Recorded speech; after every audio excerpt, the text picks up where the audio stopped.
क्या हुआ जब रात 12:30 बजे एक बेगुनाह साधु को डाला गया जेल में, और इसके 3 दिन बाद जो चमत्कार हुआ उसे देखकर पुलिस वालों की आंखें फटी की फटी रह गईं।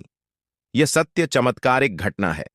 पश्चिम बंगाल के कोलकाता शहर की बात एक रात की है, जब दो चोर मिलकर कोलकाता की विवेकानंद रोड पर एक इलेक्ट्रॉनिक दुकान से चोरी कर रहे थे। उस समय जैसे ही पुलिस की टीम वहां पर पहुंची, दोनों चोर बहुत ज्यादा बौखला गए और चोरी का सामान वहीं पर छोड़कर भाग गए।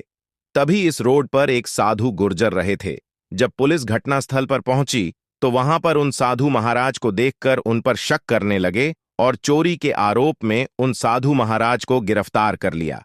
रात के तकरीबन 12:30 बज रहे थे। केवल घटनास्थल पर मौजूद होने की वजह से पुलिस वालों ने उस निर्दोष को जेल में डाल दिया था।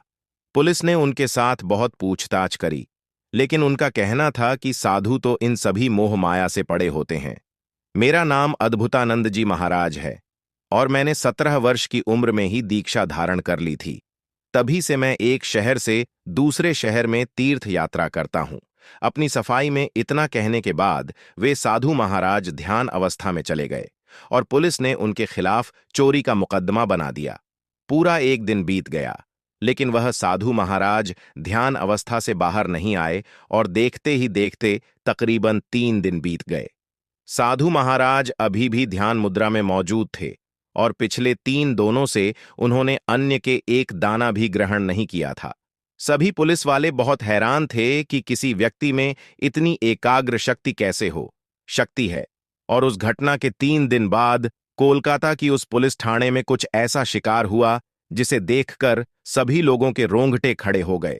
दरअसल वही 2 चोर जो उस दिन विवेकानंद रोड पर चोरी कर रहे थे, वह भागते हुए पुलिस स्टेशन में आए और उन्होंने जितना भी सामान चुराया था वो सभी सामान जब्त कराकर खुद को आरोपी बताया। ये दोनों बहुत ही ज्यादा डरे हुए थे। जब पुलिस वालों ने उनसे पूछा कि तुम भागकर पुलिस स्टेशन क्यों आए हो, तो उन्होंने बोला कि पिछले 3 दिनों से एक बहुत ही चमत्कारिक बाबा रोजाना हमारे सपना में आ रहे हैं और सपना में आकर वो हमें चेतावनी देते हैं कि तुम्हें उस दिन जितना भी सामान चुराया है वह सारा का सारा पुलिस स्टेशन में जाकर जमा करवा दो। पहले दिन तो हमें इस सपना में ध्यान नहीं दिया, लेकिन दूसरे ही दिन से हमारे जीवन में मुसीबतें आने लगीं, जिसके कारण आज यह सारा सामान जब्त करने आए हैं। पुलिस ने उन दोनों को रिमांड पर लिया और कहा कि तुम्हारी गलती की सजा पिछले 3 दिनों से एक साधु बाबा भुगत रहे हैं।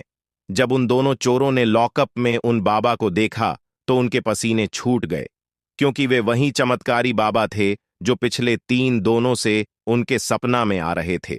पुलिस वाले भी ये बात जानकर बहुत ज्यादा ताज्जुब में पड़ गए।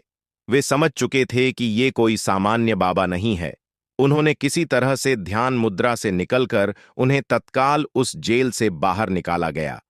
सभी पुलिस वालों ने मिलकर उन साधु महाराज से माफी मांगी, जिसके बाद साधु महाराज ने दया दिखाकर उन सभी पुलिस वालों को माफ कर दिया। इस घटना को लेकर दोस्तों आपके क्या विचार हैं, हमें कमेंट बॉक्स के मध्य से जरूर बताइएगा। अगर यह वीडियो पसंद आए तो लाइक, शेयर और चैनल को सब्सक्राइब करके बेल आइकॉन को प्रेस करना मत भूलिएगा।